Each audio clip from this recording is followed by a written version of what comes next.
History के कई किताबों के मुताबिक हम इंडियंस लुटेरे थे और शहीद भगत सिंह और चंद्रशेखर आजाद कोई फ्रीडम फाइटर नहीं बल्कि आतंकवादी थे और आजादी में सुभाष चंद्र बोस का कोई योगदान ही नहीं था। लेकिन ये सब हम नहीं कह रहे बल्कि हिस्ट्री की उन किताबों से कह रहे हैं जिन्हें हम क्लास 6 से लेकर यूपीएससी जैसे कॉम्पिटिटिव एग्जाम तक में पढ़ते हैं। लेकिन आखिर हमें ये झूठा इतिहास क्यों पढ़ाया जा रहा है, और इससे अगर किसी ने पढ़ा नहीं है तो आज मैं आपको प्रूफ के साथ इन इन्फॉर्मेशन को दिखाऊंगा। तो चलिए जानते हैं इन सब सवालों के जवाब और साथ ही ये भी कि असली इतिहास क्या है। नंबर 1, शहीद भगत सिंह और उनके साथी आतंकवादी थे। बिपिन चंद्र द्वारा लिखी गई इंडियन स्ट्रगल फॉर इंडिपेंडेंस नाम की एक बुक को यूनिवर्सिटी के एक चैप्टर में हिस्ट्री बुक की तरह पढ़ाया जाता है। लेकिन इसी किताब के चैप्टर नंबर 20 में शहीद भगत सिंह, चंद्रशेखर आजाद और सूर्य सेन जैसे कई बड़े बड़े फ्रीडम फाइटर्स को आतंकवादी बताया गया है। ये वही फ्रीडम फाइटर्स हैं जिन्होंने देश के लिए अपनी जान कुर्बान कर दी थी, लेकिन फिर भी इस किताब में इन्हें एक आतंकवादी बताया हुआ है। वैसे तो इस किताब के सारे ऑथर्स इंडियंस ही हैं, लेकिन फिर भी इस किताब में कई सारे ऐसे फैक्ट्स बताए गए हैं जो आधे अधूरे हैं। दरअसल 1930 में जब गांधी जी अपनी फ्रीडम मूवमेंट चला रहे थे तो गरम दल के कई नौजवान नेता उनसे इत्तेफाक नहीं रखते थे, इसलिए इन नेताओं ने अपना खुद का रास्ता चुना और हथियार उठा लिया। इन नेताओं में शहीद भगत सिंह का नाम भी आता है। भगत सिंह ने हिंदुस्तान सोशलिस्ट रिपब्लिकन आर्मी नाम का एक ग्रुप बनाया। ये ग्रुप मेनली हथियारों के दम पर अपनी लड़ाई लड़ रहा था, लेकिन प्रॉब्लम ये थी कि इनके पास अपने मूवमेंट को चालू रखने के लिए ना तो पैसे थे और ना ही हथियार। इसलिए इन्होंने एक प्लान बनाया और उसके तहत इन्होंने अंग्रेजों के कुछ वेपन्स और पैसों पर रेड मारी, जिसे चिटागोंग मूवमेंट के नाम से जाना जाता है। लेकिन इस किताब में इसे एक टेरर एक्टिविटी बताया गया है, जो कि बिल्कुल झूठ है। नंबर 2, गांधी जी अंग्रेजों से लड़ने के लिए भारत वापस आए थे। हमें स्कूल से लेकर कॉलेज तक यही पढ़ाया जाता है कि गांधी जी भारत वापस इसलिए आए थे ताकि वो इंडिया की फ्रीडम मूवमेंट में हिस्सा ले सके, लेकिन ये बात पूरी सच नहीं है। गांधी जी ने अपनी किताब सत्याग्रह में ये बताया कि वो कभी भारत की आजादी के लिए वापस भारत नहीं आना चाहते थे, बल्कि उन्हें भारत बुलाया गया था। उनको वापस भारत बुलाने वाले शख्स थे गोपाल कृष्ण गोखले। गोखले गांधी जी के राजनीतिक गुरु थे और वे गांधी जी से पहली बार 1896 में साउथ अफ्रीका में मिले थे। उस वक्त गांधी जी साउथ अफ्रीका में अपना सोशल वर्क करते थे और गांधी जी की प्रतिभा को देखकर गोखले को लगा कि गांधी जी ही भारत की आजादी के लिए सबसे सही आदमी होंगे। इसलिए उन्होंने उसी साल गांधी जी को भारत वापस आने को कहा, लेकिन गांधी जी ने उनकी नहीं सुनी। पर फिर टाइम टू टाइम जब गोखले ने उन्हें बार बार समझाया तो आखिरकार 1914 में गांधी जी वापस भारत आने को तैयार हो गए। गांधी जी ने खुद माना है कि गोखले ही वो इंसान थे जिन्होंने उनके दिल में देशभक्ति जगाई थी। इसके अलावा जब गांधी जी भारत आए तो गोखले ने ही उनका पूरा खर्चा उठाया था। गांधी जी के साबरमती आश्रम से लेकर उनके इंडिया टूर का पूरा पैसा गोखले ने अपनी जेब से दिया था। नंबर 3,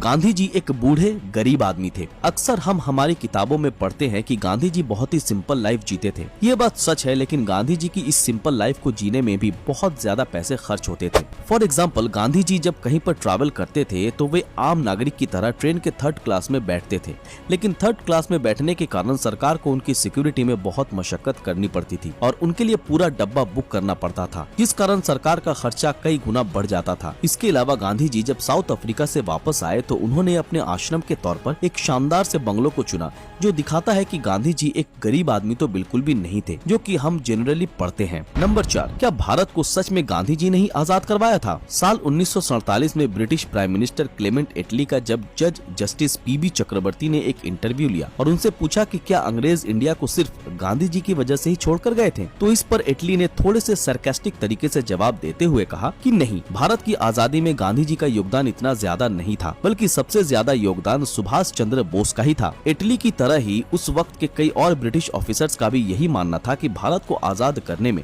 सबसे बड़ा योगदान सुभाष चंद्र बोस का था। ब्रिटिश प्राइम मिनिस्टर एटली और उनके इन साथी ऑफिसर्स की ये बात सही भी थी, क्योंकि भारत के आजाद होने के पीछे सुभाष चंद्र बोस की मिलिट्री पावर का बहुत बड़ा हाथ था। सुभाष चंद्र बोस के कारण ही इंडियन आर्मी अंग्रेजों से दूर होती चली गई और आखिरकार अंग्रेजों को घुटने टेकने पड़े। लेकिन अगर हम हमारी हिस्ट्री के टेक्स्ट बुक को देखें तो शायद हमें भारत की आजादी से रिलेटेड कुछ अलग ही देखने को मिलेगा। इन टेक्स्ट बुक्स में आज के बच्चों को एक तरफ जहां महात्मा गांधी, जवाहरलाल नेहरू और उस वक्त के कई बड़े बड़े कांग्रेस नेताओं के बारे में तो बताया जाता है, लेकिन वहीं दूसरी तरफ हमें सुभाष चंद्र बोस जैसे फ्रीडम फाइटर्स के बारे में बहुत कम पता चलता है। अब अगर आपको वीडियो यहाँ तक देखने के बाद ये लग रहा है कि आप देश के इतिहास से जुड़े सारे सच जान चुके हैं, तो आप जान लीजिए कि ये सच्चाई तो कुछ भी नहीं है, बल्कि आजादी के इतिहास के अलावा अभी हमारे इतिहास में और भी बहुत कुछ ऐसा बाकी है जिसे सुनने के बाद आपके पैरों तले जमीन खिसक जाएगी। लेकिन आखिर हमारी हिस्ट्री किताबें हमें झूठ क्यों सिखाती हैं? आज से कुछ साल पहले जब एक कॉलेज प्रोफेसर ने इतिहास के बारे में जानने के लिए एक NCERT किताब किताब का सहारा लिया तो उन्होंने देखा कि उस किताब में कई सारे ऐसे फैक्ट्स हैं जो बिल्कुल गलत थे। इसके बाद उस कॉलेज प्रोफेसर को डाउट हुआ और उसने क्लास 6 से लेकर 12 तक की सारी NCERT बुक्स को एक एक करके चेक किया। चेकिंग के दौरान उस प्रोफेसर ने देखा कि क्लास 6 से लेकर 12 तक NCERT की हर किताब में ऐतिहासिक तथ्यों से जुड़ी हुई बहुत सी गलतियां हैं। उस प्रोफेसर ने अपने डाउट को क्लियर करने के लिए इन किताबों को एक बार फिर देखा, लेकिन जब वो दोबारा पूरी तरह से श्योर हो गए तो उसने NCERT को एक RTI एप्लीकेशन भेजी, जिसमें उसने खुद के द्वारा निकाले गए इन सारे गलत फैक्ट्स को लिखा और NCERT से इनका प्रूफ मांगा। पर NCERT ने कहा कि उनके पास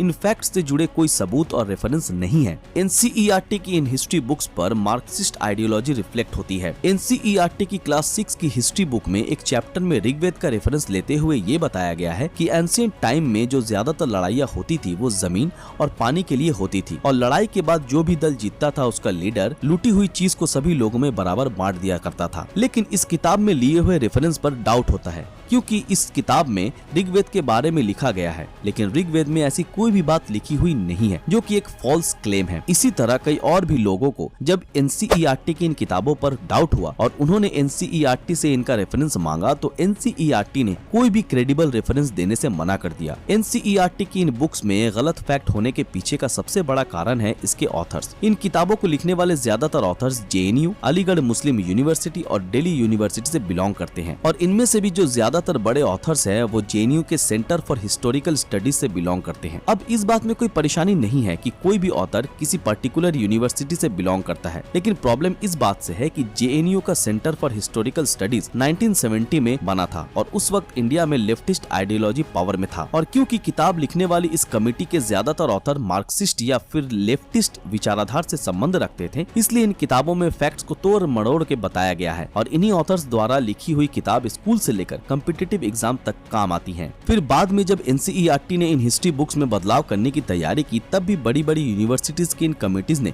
इसमें भी दखल अंदाजी की। तो क्या हमें भारत का सही इतिहास नहीं पढ़ाया जाना चाहिए? क्या ये गलत और आधा अधूरा इतिहास हमारी फ्यूचर जनरेशन को कंफ्यूज नहीं करेगा? गाइस, अपनी राय नीचे कमेंट में जरूर बताएं। अगर ये वीडियो आप लोगों को पसंद आया तो इस वीडियो को लाइक और ज्यादा से ज्यादा शेयर जरूर करें।